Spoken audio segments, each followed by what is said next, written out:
Shalom, damai sejahtera bagi umat Tuhan di mana saja Anda berada.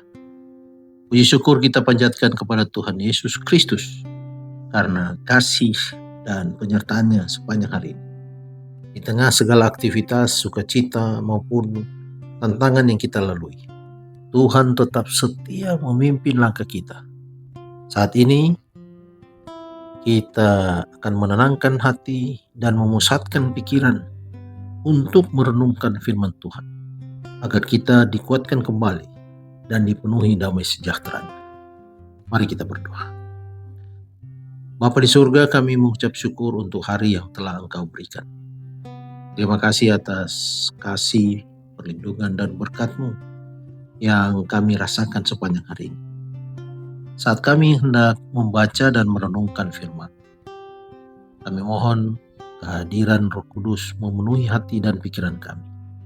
Bukalah pengertian kami agar kami dapat memahami kehendak-Mu dan mengaplikasikannya dalam kehidupan kami.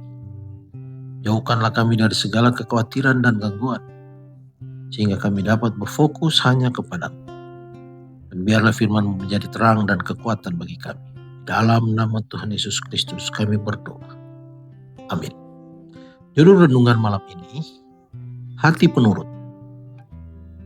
Ayat renungan diambil dari kitab Yohanes 14 ayat 15. Firman Tuhan berkata, "Jikalau kamu mengasihi aku, kamu akan menuruti segala perintahku."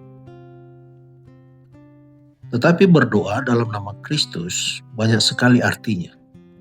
Hal itu berarti bahwa kita harus menerima tabiatnya, menunjukkan semangatnya, dan melakukan perbuatannya.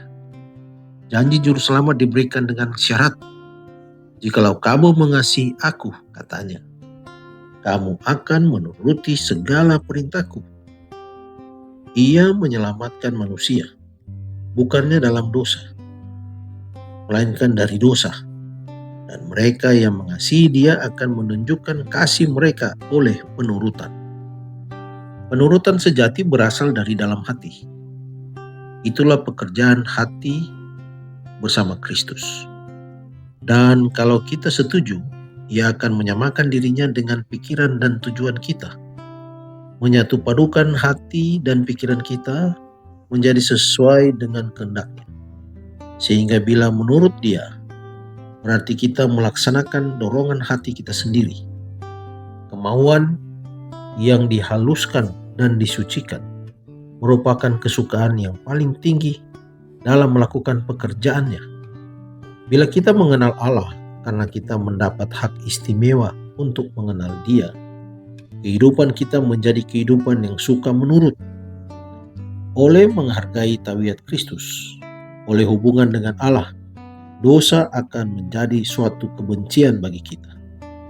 Sebagaimana Kristus hidup sesuai dengan hukum dalam kemanusiaan, demikian juga kita dapat berbuat jika kita mau berpegang pada yang kuat supaya memperoleh kekuatan. Tetapi jangan hendaknya kita memindahkan tanggung jawab kewajiban kita kepada orang lain dan menunggu mereka mengatakan kepada kita apa yang harus kita lakukan. Kita tidak boleh bergantung mengharapkan nasihat manusia. Tuhan akan mengajarkan kewajiban kita kepada kita sama relanya seperti Ia mau mengajar orang lain. Kalau kita datang kepadanya dalam iman, Ia akan mengucapkan rahasia-rahasianya kepada kita secara pribadi. Hati kita sering akan menyala bila Dia datang dekat untuk bergaul dengan kita, sebagaimana yang diperbuatnya dengan Henokh. Mereka yang memutuskan tidak berbuat apa-apa dalam hal apapun yang tidak menyenangkan Allah akan mengetahui sesudah menyampaikan persoalan mereka di hadapannya, jalan mana yang harus ditempuh. Dan mereka akan menerima bukan saja kebijaksanaan, melainkan kekuatan. Kuasa untuk menurut, kuasa untuk melayani akan diberikan kepada mereka, sebagaimana yang telah dijanjikan Kristus. Apa saja yang diberikan kepada Kristus? Segala perkara untuk mencukupkan keperluan manusia yang sudah jatuh, diberikan kepadanya sebagai kepala dan wakil manusia. Dan apa saja yang kita minta, kita memperolehnya daripadanya, karena kita menuruti segala perintahnya dan berbuat apa yang berkenan kepadanya.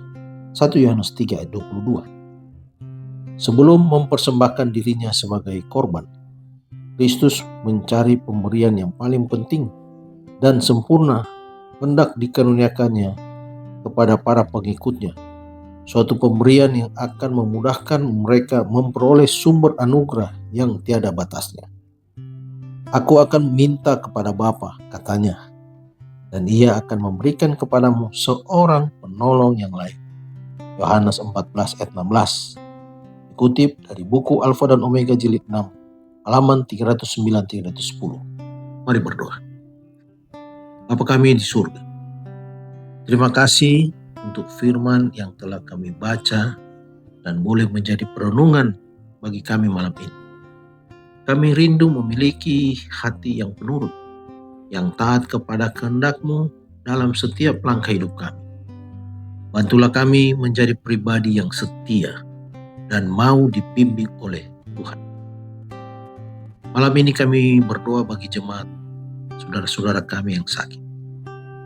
Kiranya Engkau menjamah dan memulihkan mereka. Berikan kekuatan dan penghiburan bagi setiap yang menderita. Bagi saudara-saudara kami yang sedang bergumul dalam berbagai persoalan hidup, kami mohon Tuhan memberikan jalan keluar. Berikan kekuatan dan pengharapan yang baru. Bentar lagi kami akan beristirahat. Biarlah tidur kami menjadi lebih nyenyak dalam perlindungan Tuhan. Dan bangunkan kami esok hari dengan tubuh yang segar dan hati yang penuh syukur. Di dalam nama Tuhan Yesus Kristus kami berdoa. Amin. Selamat malam, selamat beristirahat. Tuhan Yesus memberkati.